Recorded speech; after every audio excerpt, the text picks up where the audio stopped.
first pitcher acquired of this offseason, first major league pitcher, is lefty Marco Gonzalez in a strange kind of trade with the Braves.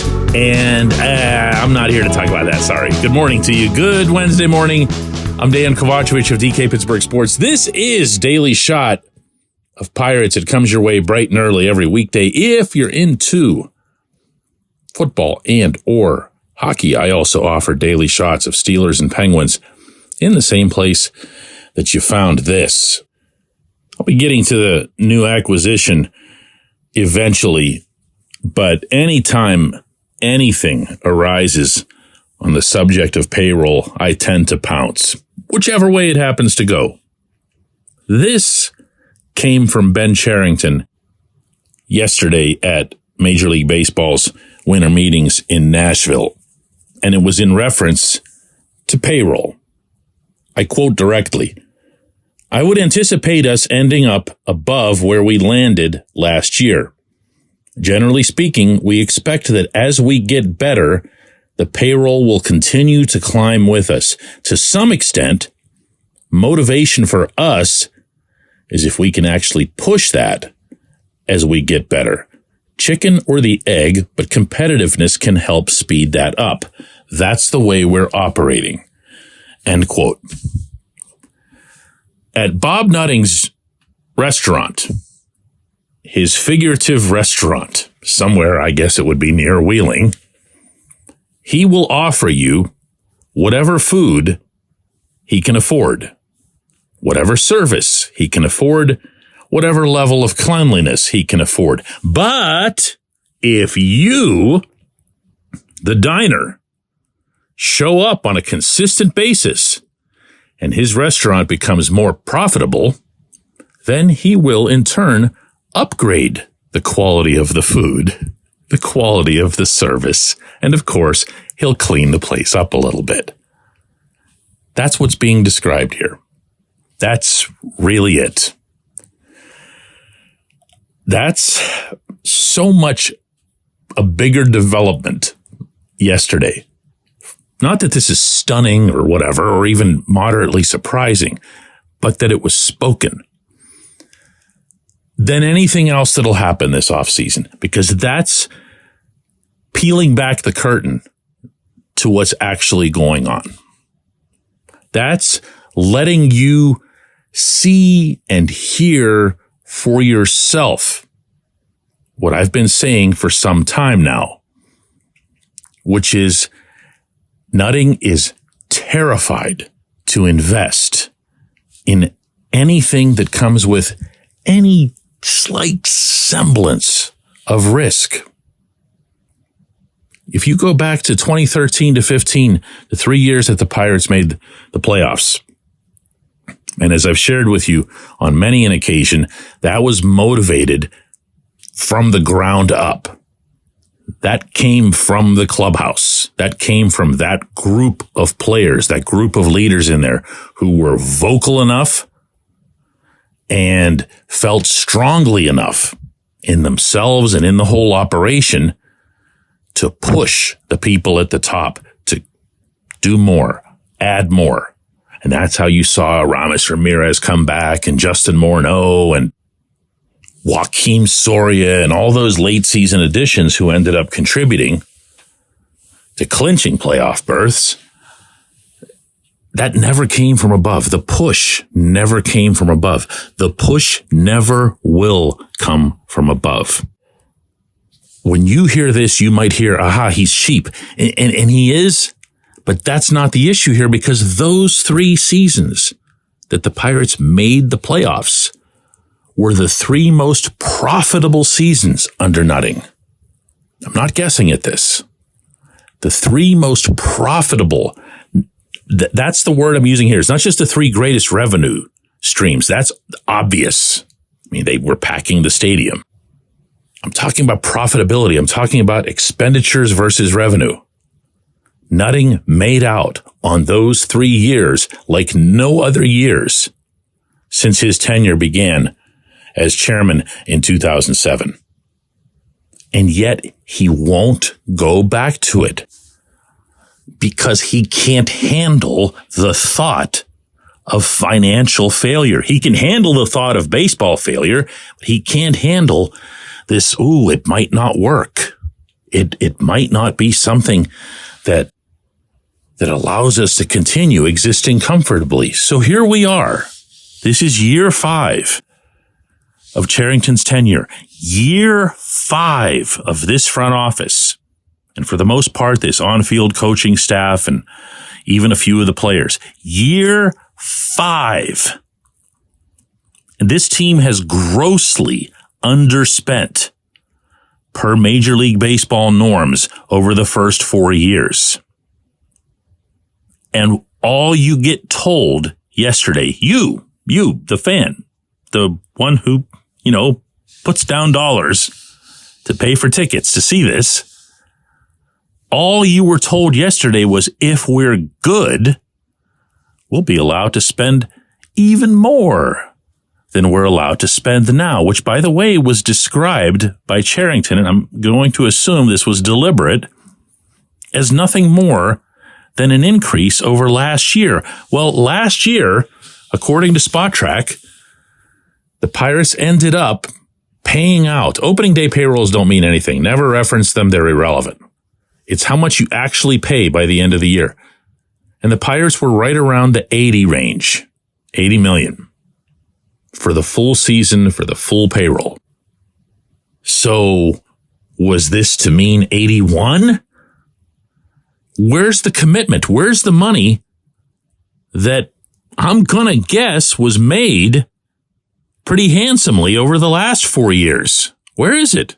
I understand COVID and there were very real issues for all professional sports franchises all over the world. I'm not being dumb about that.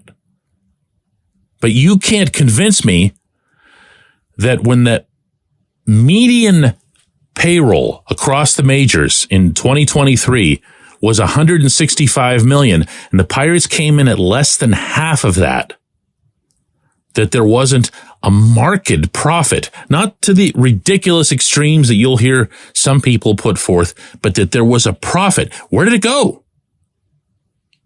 Where did it go? Wasn't the concept here that it would be saving for a sunny day? Well, this is it, right? It's year 5. And you have everyone associated with this operation when they speak in public saying this is the year we're going to take a stride forward. This is the year we're looking to really push it, to compete, to contend. And now it'll just be more than what it was last year. Oh, and by the way, for it to become even more than that, we're going to have to be successful. And as Cherington said, that's a real motivator for us. I just can't with this team. When we come back, J1Q.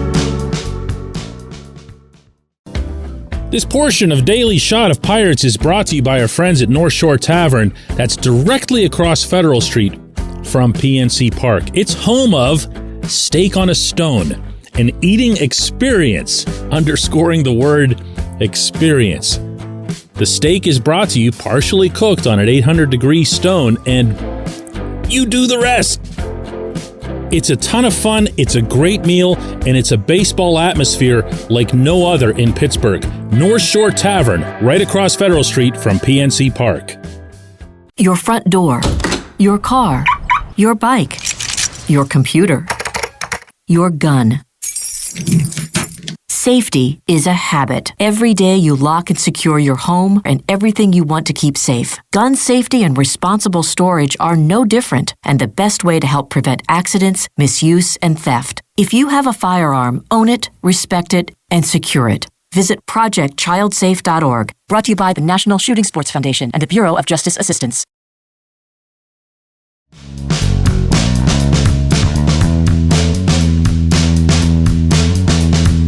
Today's J1Q comes from Andrew, who says, regarding Marco Gonzalez, when the Pirates took the approach in 2013 to 15 of going out and getting starting pitchers who were coming off rough years, it was fine, right? A.J. Burnett, Francisco Liriano, Edinson Volquez, Vance Worley.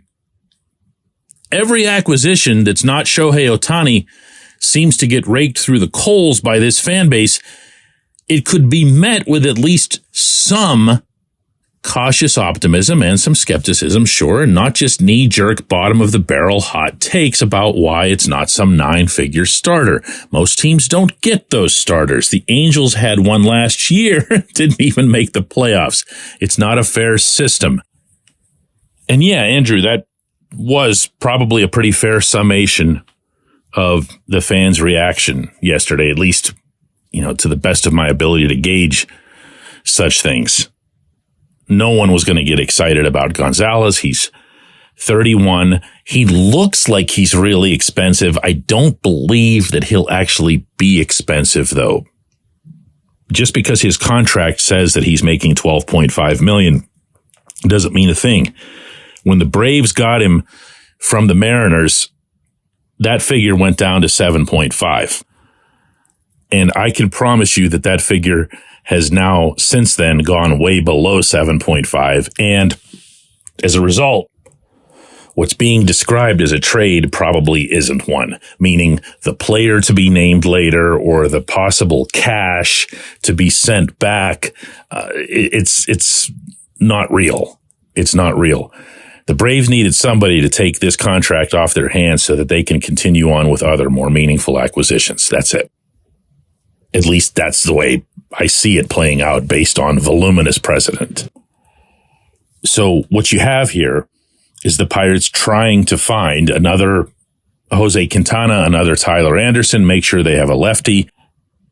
And they're taking a gamble that will only put them out, a handful of $1 million at the most. And again, I don't think it's even going to be that much.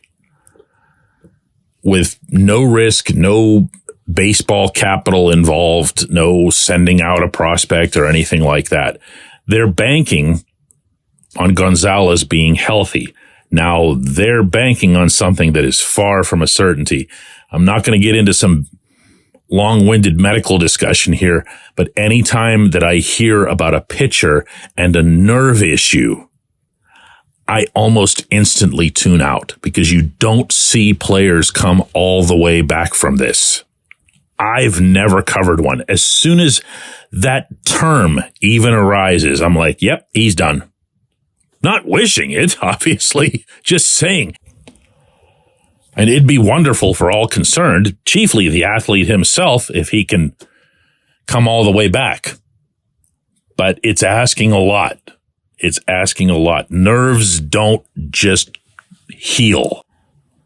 A lot of things have to go right.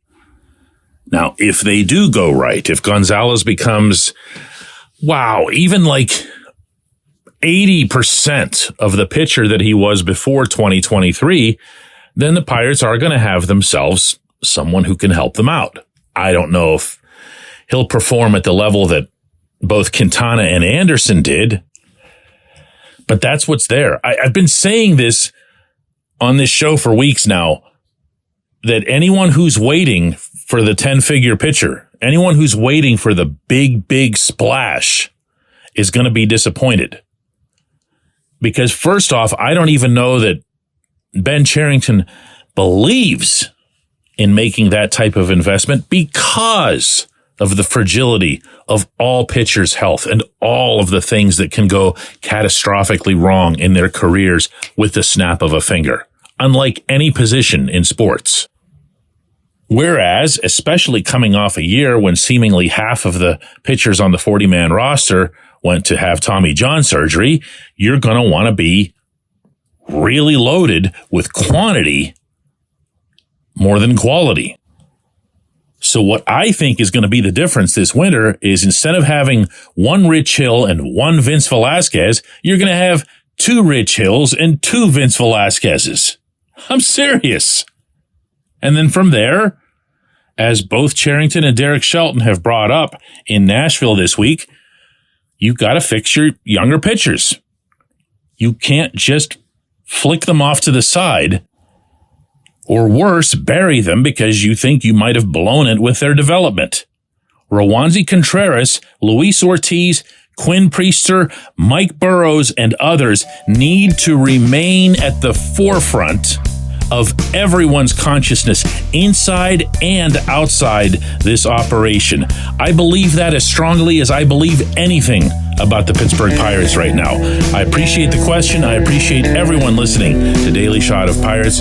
We'll do another one of these tomorrow.